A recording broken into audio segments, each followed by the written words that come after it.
Brothers వివాహాలు మరియు పండుగ వేడుకలకు సరికొత్త డిజైన్స్ తో అద్భుతమైన కలెక్షన్. ఈ మధ్య కాలంలో నేను రాజకీయాల జోలికి వెళ్ళట్లేదు సార్. రాజకీయ ప్రస్తావన నాకు అనవసరం. చిరంజీవి బాలకృష్ణ గారి మధ్య ఒక ఇష్యూ జరిగింది. చిరంజీవిని పొగిడితే బాలకృష్ణ తట్టుకోలేడు, లేకుంటే వాళ్ళిద్దరికీ పడదు. పైకి మాత్రం అలా మంచిగా ఉంటారు, కానీ వాళ్ళిద్దరి మధ్య కొన్ని దశాబ్దాలుగా ఆ పోటీ క్లాషు అవన్నీ నడుస్తున్నాయని మొన్న గొడవతో చాలామంది వాళ్ళ ఇష్టం వచ్చినట్టు రాసేశారు. వాళ్ళిద్దరిని అతి దగ్గరగా ఎక్కువ కాలం చూసిన హీరో మీరు. వాళ్ళిద్దరి మధ్య ర్యాపో ఎలా ఉంటుంది సార్ అసలు? బాలకృష్ణ గారు జనరల్లీ కొంచెం మంచికి మంచి, చెడుకు చెడు, కొంచెం షార్ట్ టెంపర్డ్ సార్. ఎందుకు షార్ట్ టెంపర్డ్ అంటే, ఒక సైడ్లో ఎమ్మెల్యే, ఒక సైడ్లో యాక్టర్, ఒక సైడ్లో ఒక బసవతార క్యాన్సర్ ఇన్స్టిట్యూట్కి చైర్మన్. ఇది అందరికీ తెలుసు. ఇది కాకుండా ఆయనకి మరి వేరే ఏమేమి బిజినెస్ లేకపోతే ఏమేమి రెస్పాన్సిబిలిటీస్ ఉన్నాయో తెలియదు. క్యారెక్టర్ ఎప్పుడు డిఫరెన్స్ ఉంటుంది సార్. సుమన్ లాగా మీరు కాదు, మీరులాగా సుమన్ కాదు కదా, వేరే ఉంటాయి. అది ఫస్ట్ మనం అర్థం చేసుకోవాలి.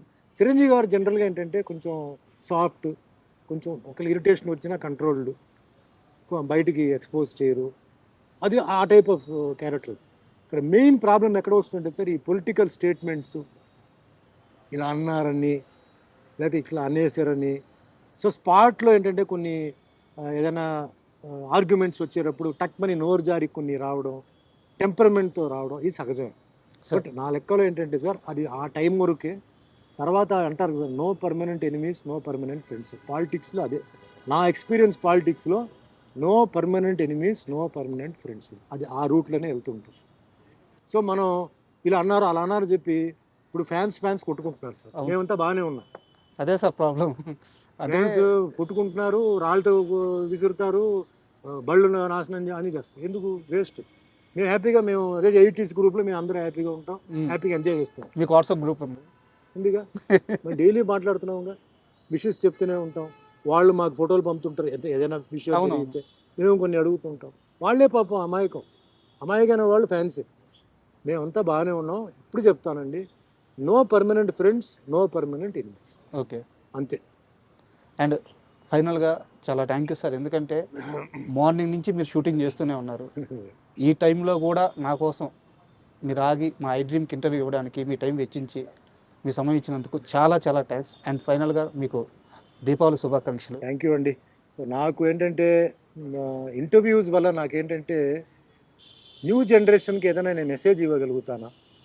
చాలామంది డిప్రెషన్కి వెళ్ళిపోతారు, లైఫ్ అయిపోయింది ఇంకా మనం ఏం చేయగలుగుతామని. నన్ను లైఫ్ని ఎగ్జాంపుల్గా తీసుకోండి. నేను ఈ ఫీల్డ్లో, కాంపిటేటివ్ ఫీల్డ్లో, ఛాలెంజింగ్ ఫీల్డ్లో ఎలా వచ్చాను. సో నేను చెప్పిన దాంట్లో నేను 10 చెప్తే మీకు ఏదైనా 2-3 నచ్చితే అది పాటించి చూడండి. ముఖ్యంగా తల్లిదండ్రుల విషయంలో చెప్తున్నాను. ఆరోగ్యం చాలా ముఖ్యం. ఒకసారి ఆరోగ్యం పాడైపోతే మళ్ళీ మనం రికవర్ చేయలేము. అందరూ బాగుండాలి, ఎందుకంటే లైఫ్లో ఎవరు ఎప్పుడు పోతారు, ఎప్పుడు ఉంటారని తెలియదు. ఈ ఇంటర్వ్యూ వాళ్ళకి ఆ విధంగా ఉపయోగపడాలి.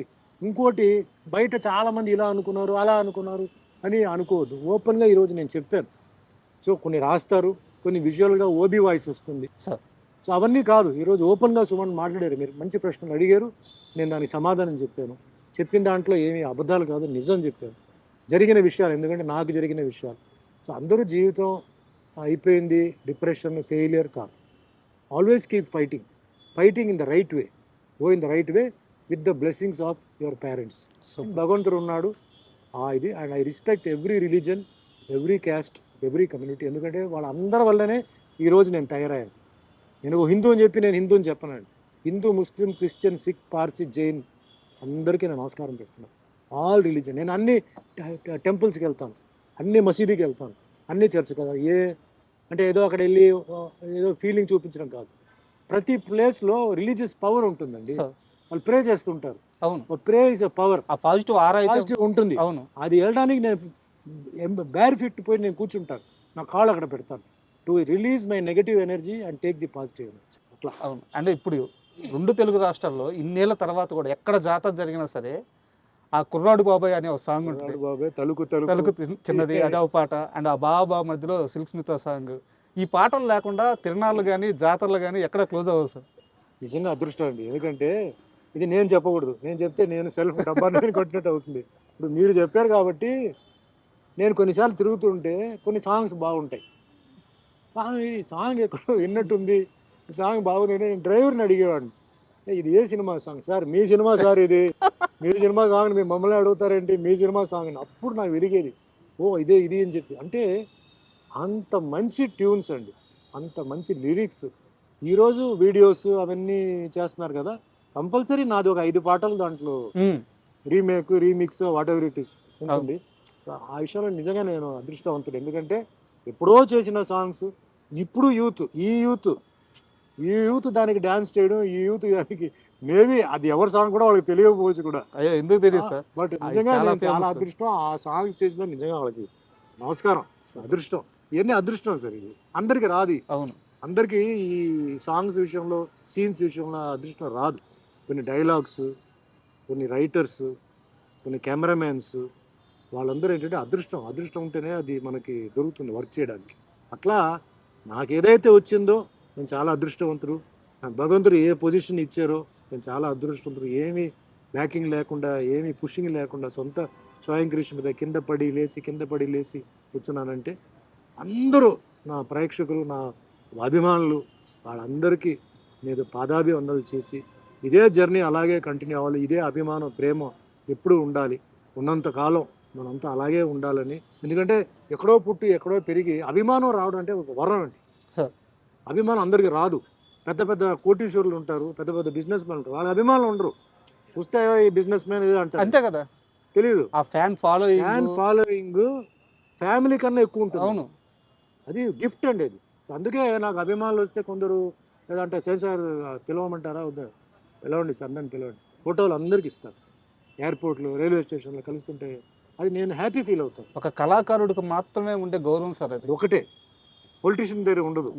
ఓన్లీ మళ్ళీ స్పోర్ట్స్ వాళ్ళ దగ్గర ఉంటుంది. అంటే స్పోర్ట్స్లో ఇంట్రెస్ట్ ఉండాలి. కానీ ఓవరాల్గా మ్యాగ్నెటిజం పవర్ అంటే యాక్టర్స్. అవును, ఫిలిం ఫీల్డ్ టీవీ ఇలా ఉండొచ్చు. అది వరం అండి. Were all gifted. అది కోటీశ్వరుడు డబ్బులు ఇచ్చి కొనలేడు. ఏమయ్యా వచ్చి నన్ను రారు పాయా అంటారు. ఆ అభిమానం భగవంతుడు క్రియేట్ చేశాడు. ఆ అభిమానులు జాగ్రత్తగా కాపాడుతున్నాను. Not only here, all over Kashmir నుంచి నాకు హిందీ సినిమాలు, డబ్బింగ్ సినిమాలు ఈరోజు వెళ్ళి నాకు ఇచ్చారు. నేను ఎక్స్పెక్ట్ చేయని ఒక గ్రేట్ విషయం. అభిమానులు అంటే నాకు చాలా ఇష్టం, గౌరవం.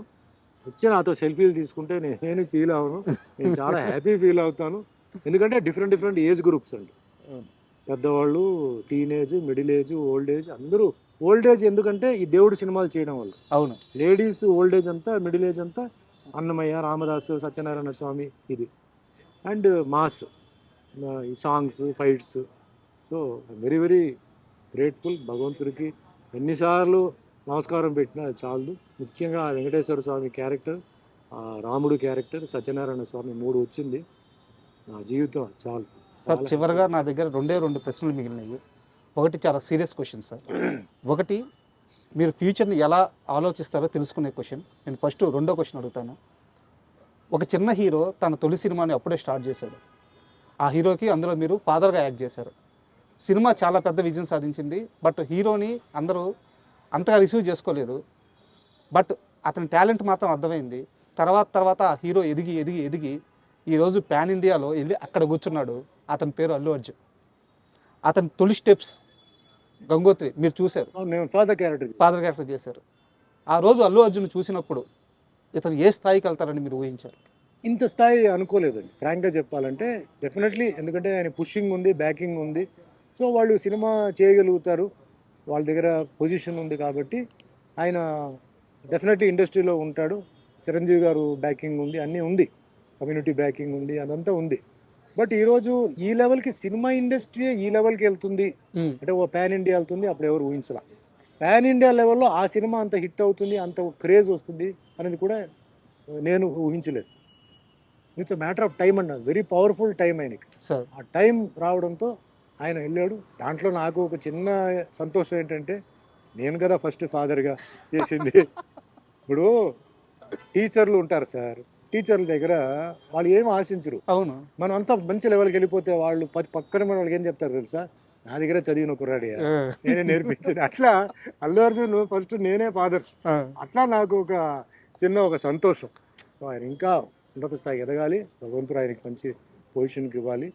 అండ్ ఇంకా ఆర్టిస్ట్గా ఇంకా మంచి ఆయన డిస్కవరీస్ చేసుకొని వెరైటీ. హాలీవుడ్ ఏంటి, బాలీవుడ్ లెవెల్ కూడా ఆయన వెళ్ళాలి. బాలీవుడ్, హాలీవుడ్ అన్నీ చేయాలని మనస్ఫూర్తిగా, ఎందుకంటే ఇది నాకు హ్యాపీ. నాకు I Dream. Please subscribe iDream Media. Please do subscribe to iDream. Please subscribe to iDream Media. For best entertainment and information, please subscribe iDream. And don't forget to subscribe to iDream.